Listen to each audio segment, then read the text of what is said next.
Captain checked his uniform one more time before entering the diplomatic hall. His hands felt cold, even though the ship's temperature was set to a comfortable level. This was the moment humanity had waited for. An advanced species that controlled half the galaxy had finally agreed to meet with human representatives. One wrong move could doom the entire human race to isolation or worse. Laura walked beside her husband, her hand resting on his arm. She was a doctor and a scientist, chosen for this mission because she represented the best of human intellect and compassion. Had insisted she come as his official partner, not just his spouse. They needed to see that humans valued cooperation and unity, not just power and control. The meeting room was cold and sterile. The walls were white and smooth, with no decorations or marks of any kind. Large windows showed the endless darkness of space outside. A single figure waited for them in the center of the room. Ambassador Saren was not what expected.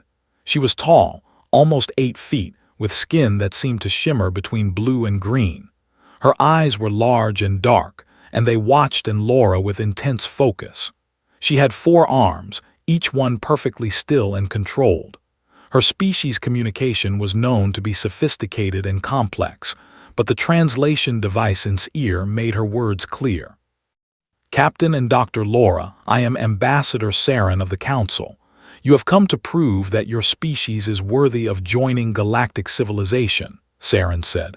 Her voice was steady and formal but detected something else underneath. Caution, maybe even fear. Stepped forward and extended his hand in the traditional human greeting. This was important. He had studied customs carefully, but the handshake was a human gesture, a symbol of trust and openness. Saren looked at his hand for a long moment. Slowly, she reached out one of her 4 arms and gripped his hand. Her skin was cold and her grip was careful, as if she was handling something fragile or dangerous. It is an honor to meet you, Ambassador said. We have much to discuss about bringing humanity into the galactic community. Saren released his hand quickly. Her large eyes moved to Laura, studying her with the same intensity. Laura smiled warmly and offered her own hand. Saren hesitated even longer this time before accepting the greeting. Doctor, you are the captain's mate, Saren said. It was not a question. Her translation device delivered the words in a neutral tone, but felt something shift in the room. His wife, yes, Laura said gently. We have been together for 12 years. In our culture, a partnership between 2 people is called marriage. It is one of the most important bonds we have. Saren's entire body seemed to go stiff. Her large eyes widened slightly, and she pulled back from Laura, creating distance between them. Her breathing became shallow and quick. One of her 4 arms made a strange gesture, as if she was signaling to someone unseen. Felt the temperature drop in the room.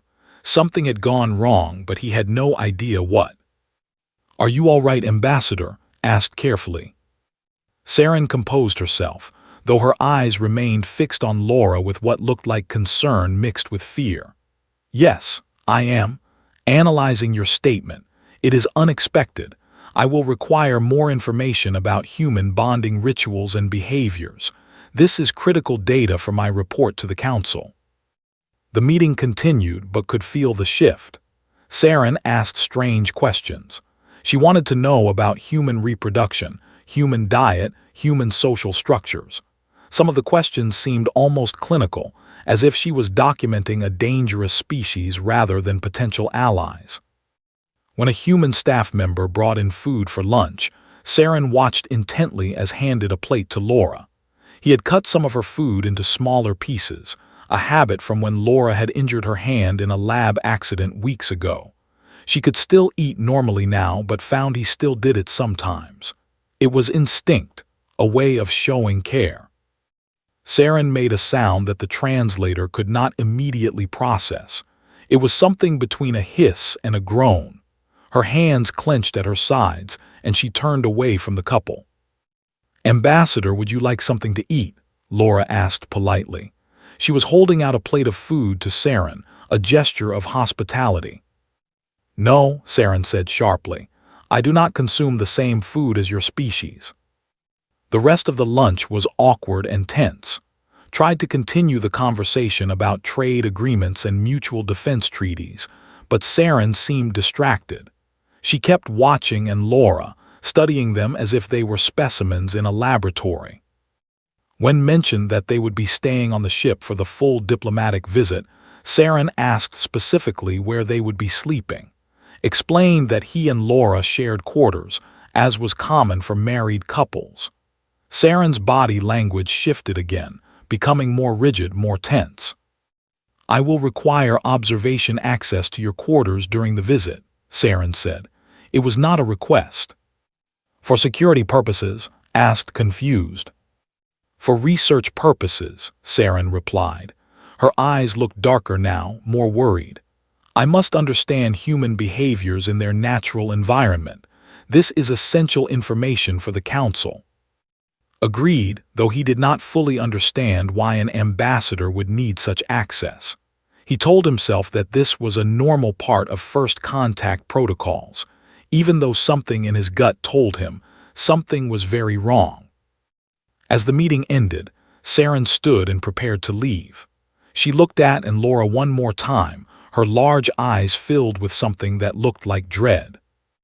I will return tomorrow, she said. Prepare the observation space.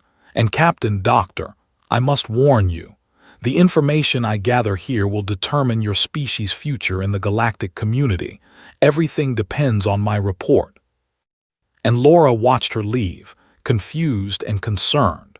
They had no idea that Saren had already made up her mind about humans, and that mind was now convinced that she was dealing with a species of predators who consumed their mates. The real problems were only just beginning.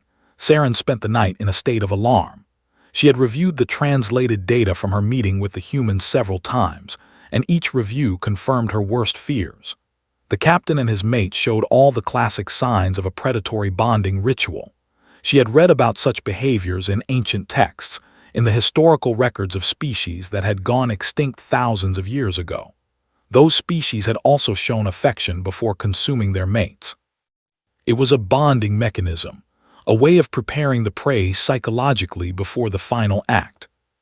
She had documented everything in her official, the way Captain had served food to Dr. Laura with his own hands, the way he had smiled at her with what humans called a warm smile, the way he had touched her face with such care, all the while his eyes held that gleaming intent of a predator about to strike. The revelation that they slept in the same quarters only confirmed her theory. They were preparing for the consumption ritual. Saren sat in her observation chamber aboard the transport ship docked to the human vessel. She studied the surveillance footage the humans had allowed her to access. Protocol dictated that she be given limited observation rights for diplomatic purposes, and the humans, foolish and unaware, had granted her access to the internal cameras in their common areas. The footage from the evening meal disturbed her greatly. She watched Captain place his hand on Dr. Laura's shoulder. She watched him smile at her, that predatory smile that meant imminent danger. Dr. Laura had leaned into him, completely unaware of her fate. Saren's heart raced as she watched the couple, recognizing the dance of consumption that was playing out before her. At the next morning's meeting, Saren was cold and formal. She came with a small handheld device, a recorder that the humans did not question. They assumed it was just another diplomatic tool. She positioned herself carefully, watching every movement and Laura made together. I have reviewed the initial data, Saren said too. I find that I require more extensive observation. I must understand human daily behaviors, interaction patterns, and bonding rituals. For the report. Still unaware of Saren's growing concerns, agreed readily. He and Laura wanted to show that humans were nothing to fear. They were open. They were willing to share their lives. They even invited Saren to join them for meals. This was a mistake. That first shared meal was torture for Saren. She sat across from the couple as they ate, and she watched in horror as cut meat into small pieces and offered them to Laura on his fork. Laura opened her mouth and accepted the food from his hand, smiling at him the entire time. Saren's breathing became shallow. The ritual was progressing. First, the preparation of the meat, then the feeding, then, inevitably, the consumption. She documented it all. Every touch, every smile, every moment of apparent affection was another piece of evidence for her growing case against humanity. That evening, Saren requested access to the human ship's database. She wanted to learn more about human history, human biology, human social structures. What she found only confirmed her fears. She read about human wars, human violence, human aggression. She learned that humans were omnivores, consuming both plant and animal matter. But what disturbed her most was the concept of marriage, which she had discovered in the database. Human marriage was described as a lifelong commitment between two individuals. They bonded, they lived together, they shared resources and living space. In culture, the consumption of one's mate was a rare and ancient ritual, something that had not been practiced in over 10,000 years, but the texts described it as a profound bonding mechanism. The predator and the prey would become one. The knowledge that one had been consumed by their mate was the ultimate trust, the ultimate commitment. Saren understood now. Humanity had not evolved beyond this practice. They were still performing it, and they were innocent victims of their own instincts, unaware that they were locked in a deadly dance with their mates. Over the next several days, Saren's conviction deepened. She watched as and Laura held hands while walking through the corridors of the ship. She watched as they embraced in what humans called a hug. She watched as they touched each other's faces, their hair, their shoulders, all signs of the predatory ritual reaching its inevitable conclusion. Laura, sensing that Saren was struggling with something, tried to reach out. She approached the ambassador with kindness, offering her food, trying to include her in conversations. This, unfortunately, only made things worse in Saren's mind. Laura was warning her, she believed. Laura was showing Saren what she should do to survive. She was teaching Saren the signs of a doomed mate. One afternoon, made a casual joke while standing beside his wife. He wrapped his arm around her waist and said, "I have had a crush on this one for a long time. She is the best decision I ever made." Saren's entire body went rigid. A crush. In language, that translated to a very specific term, one that meant to break something down to prepare it for consumption. She recorded the moment with her hands shaking. Looked at Saren with confusion. "Are you well, Ambassador? You have been acting strangely since you arrived." Saren said nothing. She could not. How could she explain to them that she had discovered their secret, that she knew what they really were, that she was horrified not just by their nature, but by their complete lack of awareness of what they were doing? She returned to her quarters that night and began writing her official report to the council. The evidence was overwhelming. Humans were predators. They bonded with their mates only to consume them. They were intelligent, yes. They were deceptive, absolutely. And they were completely unfit to join galactic civilization. Her report would be damning. Humanity would be classified as a dangerous species, a threat to any civilization that allowed them to send out diplomats and envoys. They would be quarantined, isolated, kept away from the rest of the galaxy. Saren knew this would change everything, but she also knew it was necessary. The safety of the galactic community depended on her report, and her report was going to recommend one thing above all else. Humanity must be contained before they consume more than just their mates. Laura discovered the report on her personal by accident. She had been reviewing some translation files when she accessed the shared network drive, and there it was, a partially completed document with Saren's signature at the top. It was labeled as official correspondence from the embassy, marked as urgent and confidential. The title alone made her blood run cold. Analysis of human species threat level, initial assessment. Laura's hands shook as she read the opening paragraphs. There were photographs from the ship's surveillance cameras, images of her and together.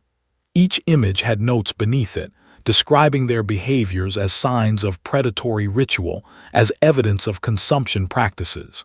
The language was clinical and detached, which made it somehow more terrifying. She read about how their affection was interpreted as a preparation ritual. Their meals together were described as feeding preparation. Their sleeping arrangements were listed as mate consumption imminent. The report went on to use words like dangerous, predatory, unfit for civilization, and immediate threat to galactic security. Laura felt her stomach drop. She ran to find immediately. He was in a meeting with several crew members, reviewing technical specifications for trade agreements. She did not wait for the meeting to end. She pulled him aside, her face pale. "We have a serious problem," she whispered. 5 minutes later, and Laura were reading the report together in their private quarters. By the time they finished, was standing in silence, his jaw clenched tight. "She thinks we eat each other," Laura said, disbelief clear in her voice. "She thinks your smile is a threat. She thinks when you feed me, you are preparing me for. "Yes," said, his voice was hollow. "And if she sends this report to the Council, humanity is finished. We will be quarantined. We will be marked as a threat to galactic civilization. Every species will avoid us. We might even be marked for extinction." Paced the room, his mind working through the implications. This was worse than any military confrontation. This was a catastrophic misunderstanding, and it came from the ambassador who held humanity's fate in her hands. "We have to confront her," Laura said.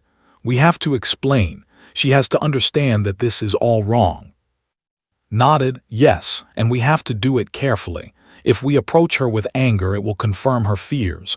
We need to show her the truth, directly." He sent a message to Saren requesting an immediate private meeting. The ambassador agreed, though her message was short and carried an undertone of caution. When Saren entered their quarters, she moved with visible wariness. She positioned herself near the door, keeping distance between herself and the couple. Her forearms were tense, and her eyes moved constantly between and Laura, as if assessing the threat level. Began carefully. "Ambassador Saren, we have become aware that you have some concerns about human bonding practices. We would like to address these concerns directly."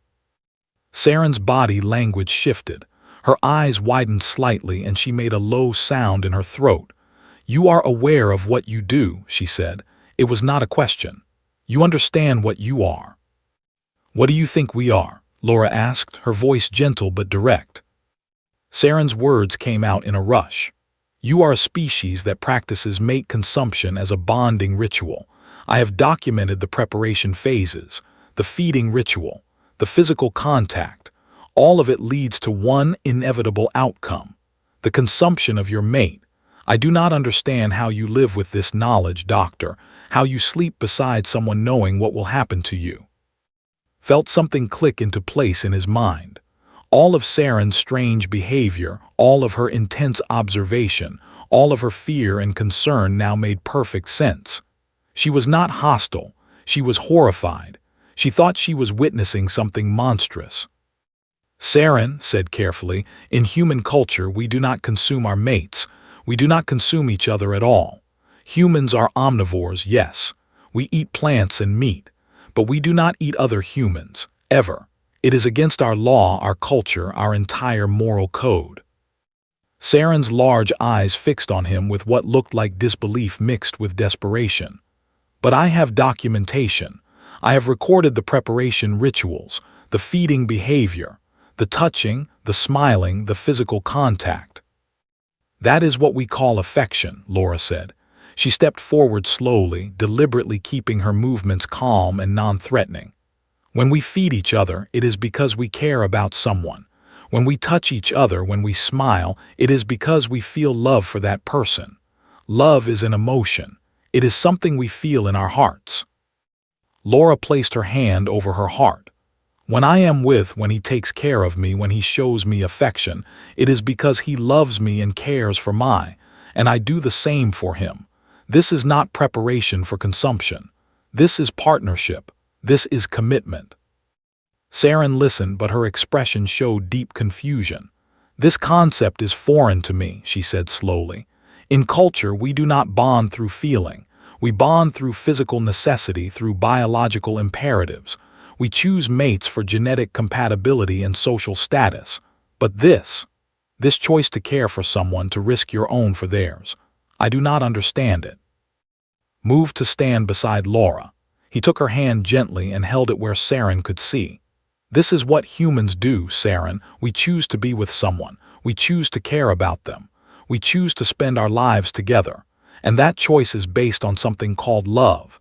It is the driving force of human civilization. It is why we create art, music, literature. It is why we form families and communities." "But you are mates," Saren said. "You sleep together, you share quarters, you touch. In all documented predatory species, this leads to consumption." "No," Laura said firmly. "It leads to children, to family, to a lifetime of building something together, to growth and learning and shared experiences. When I lie down to sleep together, we are not preparing for consumption. We are finding peace and safety in each other's presence." Saren was quiet for a long moment. Her breathing had slowed, and her forearms had relaxed slightly. "You are telling me that humans do not kill and consume their mates?" "We absolutely do not," said. "And we would never harm anyone we love. That is one of our strongest instincts, to protect the people we care about, to fight for them, to die for them if necessary, but never to harm them." Saren's large eyes grew wet with what recognized as tears. Her voice cracked when she spoke again. "Then what I have documented is not evidence of consumption. It is evidence of love." "Yes," Laura said, "that is exactly what it is." For the first time, Saren showed a complete emotional reaction. Her body sagged slightly, as if a terrible weight had been lifted from her. But at the same time, her face showed deep shame and regret. She had been so certain, so convinced that she was witnessing something monstrous, and she had been wrong. "I must change my report," Saren said quietly. "Everything I have documented will be reinterpreted, but first I must understand. I must learn what this love truly is and how it works in human civilization. Because if humans are capable of this kind of bonding, then humanity must be far more extraordinary than I initially believed." Over the next week, Saren became a different person. Or perhaps she was becoming a version of herself that had been dormant until now. She asked endless questions about human emotion, human relationships, human choice. And Laura answered every question with patience and honesty, recognizing that they were engaged in the most important diplomatic mission of their lives, though not in the way they had originally planned. Saren wanted to understand love. She asked Laura to explain what love felt like when it began. Laura described the moment she had first seen, how he had been writing calculations on a board during a science conference, completely focused on his work. She had felt something shift inside her, a recognition that this person was important, that she wanted to know him. "But you did not know him then," Saren said. "How could you love someone you did not know?" "You don't love someone's history or their credentials," Laura explained. "You are attracted to something in them, a quality, a way they move through the world, their passion for something they care about. And then, as you spend time with them, you discover who they really are. And if that person inside matches what attracted you in the first place, then love grows." Saren listened intently, her large eyes never leaving Laura's face. "This seems impractical. This seems to leave you vulnerable." "It does," Laura admitted. "Love is risky. You could lose the person. You could be hurt. But the joy of sharing your life with someone you love makes the risk worthwhile. At least that is what humans believe." Added his perspective.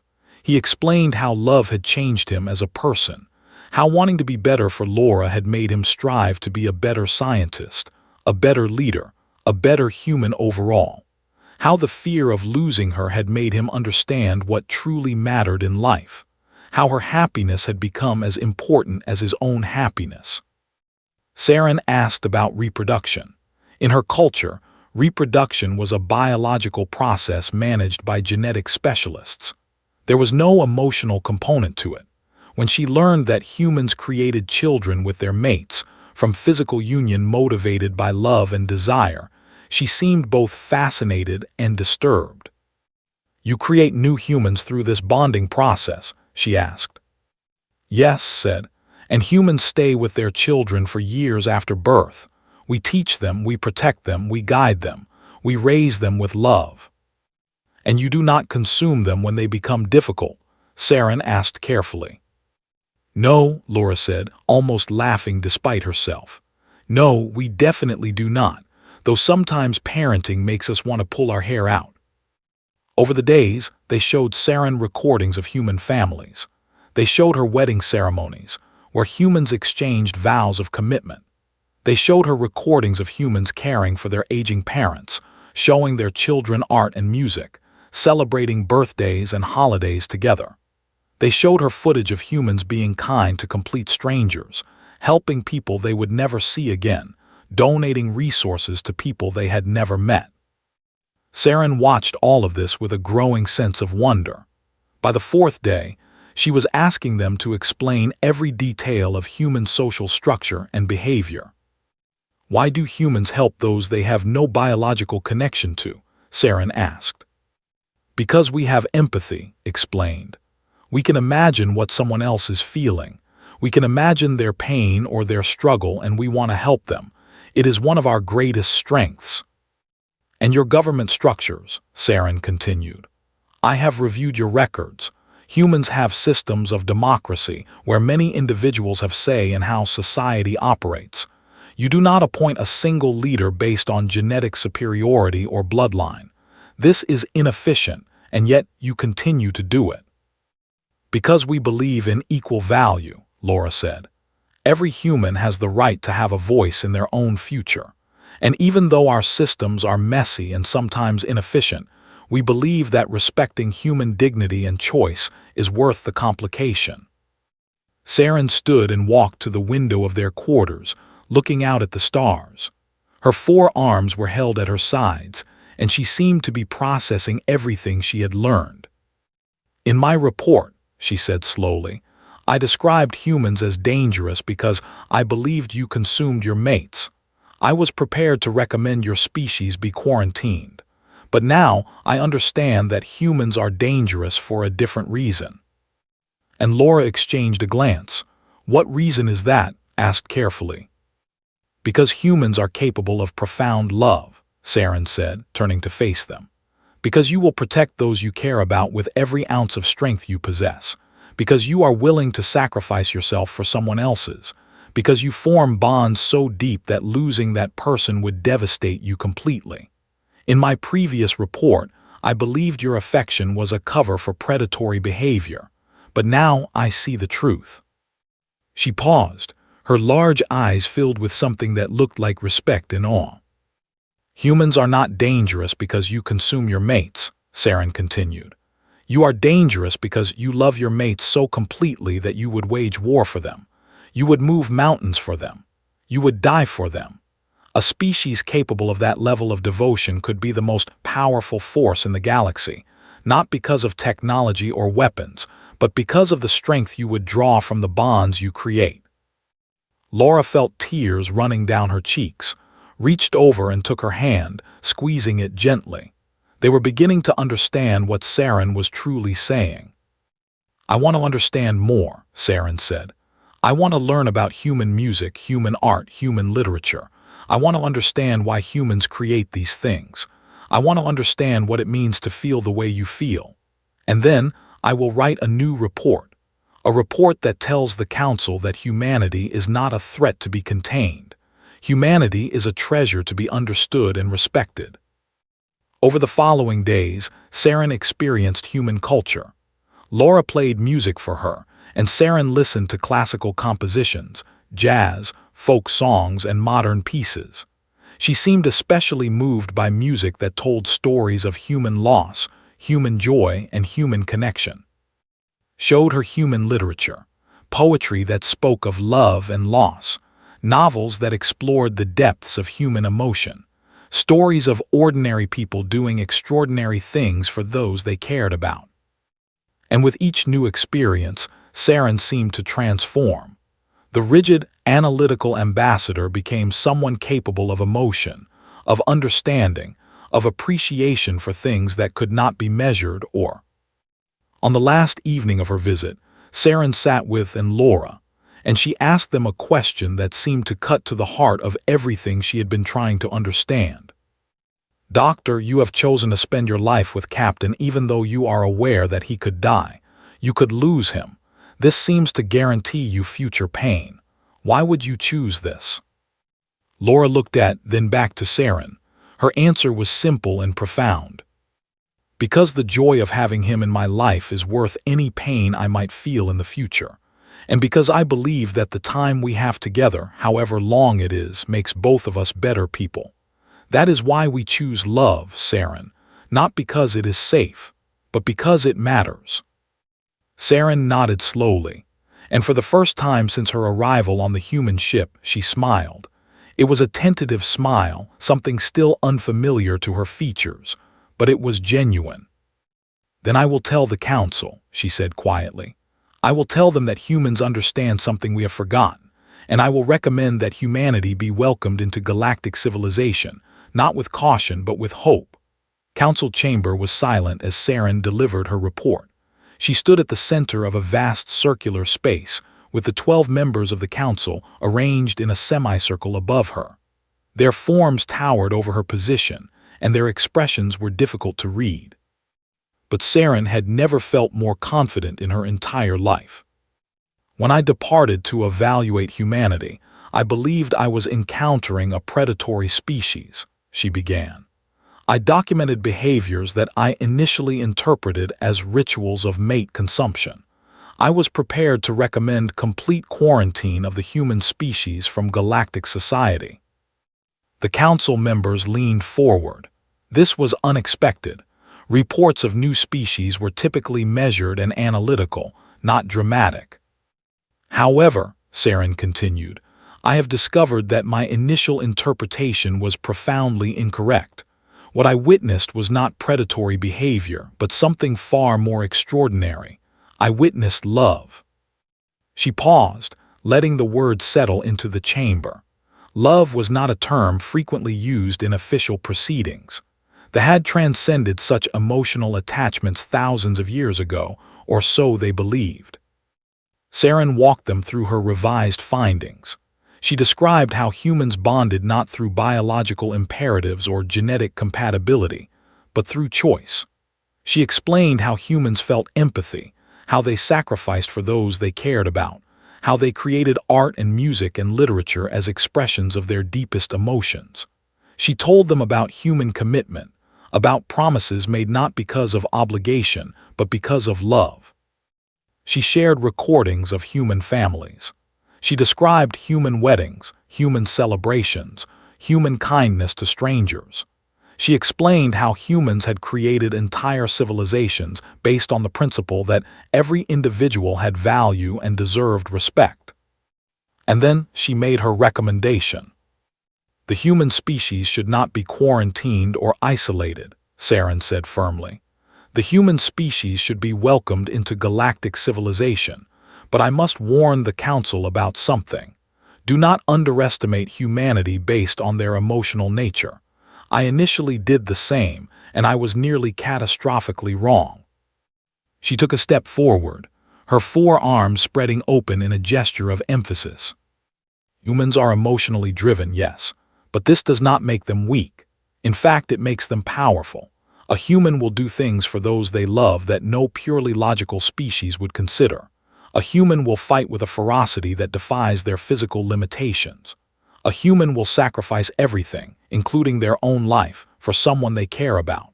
And humans have the capacity to extend this care and loyalty not just to their mates, but to their families, their communities, their entire species. The council members exchanged glances. This was an entirely new perspective on human potential. Additionally, Saren continued, humans have a capacity for understanding that I find remarkable. When I approached them with accusations based on my misinterpretation, they did not respond with hostility. They responded with patience. They listened to my concerns and then explained the truth in ways that I could understand. They bridged a communication gap that could have led to conflict or misunderstanding. This ability to connect across fundamental differences, to teach and to learn, is something I have not encountered in any other species. The Council voted unanimously to accept Saren's revised recommendation. Humanity would be welcomed into the galactic community. Formal diplomatic relations would be established. Trade routes would be opened. Humans would have access to technology and knowledge that had been to them. But more importantly, everything changed. When Laura returned to Earth, they were greeted as heroes. The announcement that humanity had been officially accepted into galactic civilization sent waves of joy and optimism through human society. The entire human race had been given a gift beyond measure, the knowledge that they were not alone and that they had a place in a vast community of intelligent beings. But for Laura, the most profound gift was the friendship that had developed with Saren. The ambassador requested an extended stay on Earth. She wanted to continue her cultural research, to understand human civilization in its native environment. She spent months with Laura, traveling to different parts of the world, meeting different human cultures, experiencing human food, human music, human life. Saren attended her first human wedding. She cried when she witnessed two people exchange vows before their loved ones. She danced at a celebration, her form moving awkwardly but with genuine joy alongside humans who had welcomed her without hesitation. She visited art museums and listened to concerts. She sat in parks and watched humans simply spending time together, talking and laughing. She helped a human child find their lost toy, and the experience of being hugged by a small human filled her with an emotion she could not quite name. One evening, as Saren sat with Laura on a terrace overlooking the ocean, she asked them a question. "Captain Doctor, I have a confession to make. When I arrived on your ship, I was afraid of you. I believed you were dangerous. But now I realize that I was wrong. Not because you are weak, but because I was too limited in my understanding of strength." "What do you mean?" Laura asked. "I believed that strength came from logic, from technological superiority, from the absence of emotion," Saren explained. "But I have learned that the greatest strength comes from caring about someone other than yourself, from being willing to be vulnerable because you trust another being completely. This is the kind of strength that builds civilizations that endure. This is the kind of strength that will make humanity great in the galaxy." Smiled and placed his hand on Saren's shoulder. She did not flinch. She had learned to accept physical contact as an expression of friendship and respect. "You have given humanity an incredible gift, Saren," he said. "You came here willing to see the worst in us, and instead you chose to see the best. You gave us a chance." Saren's large eyes grew wet with tears again. Humans had taught her that tears were not a sign of weakness, but of emotional depth and authenticity. "And you have given me a gift in return," Saren said. "You have taught me what it means to feel, to understand that there is value in being moved by another being's experience, to know that connection and love are not weaknesses to be transcended, but strengths to be celebrated." Years later, when the full story of humanity's entry into galactic civilization became known, it became legendary. The tale of how a misunderstanding had almost doomed an entire species, but how honesty, patience, and the willingness to bridge cultural gaps had saved them. The story of how one ambassador had come to embrace the very emotions her species had spent suppressing. Saren eventually left Earth, but not before making a promise to Laura. She would spend the rest of her life advocating for humanity among the and across the galactic community. She would tell anyone who would listen about the species that understood love so deeply that it transformed everyone around them. And every year on the anniversary of her arrival on the human ship, Saren would return to Earth. She would visit Laura, and they would celebrate the day that everything changed. The day when Saren stopped looking at humans as a species to be evaluated, and started looking at them as a species that had something precious to teach. The galaxy learned an important lesson that day. You cannot measure a species' value by their weapons or their technology. You measure it by their capacity to love, to grow, to understand, and to change. And humanity, with all its flaws and limitations, proved to be richer in these qualities than any advanced civilization had ever imagined. And it all began because one ambassador smiled, and a human captain smiled back, and suddenly the entire future of human civilization changed. Sometimes the greatest revolutions in history start with simple gestures of affection between two people. Sometimes the most profound truths are hidden in the simplest moments of human connection. And sometimes, all it takes to save your species is to let someone see who you really are, and to believe that understanding is possible.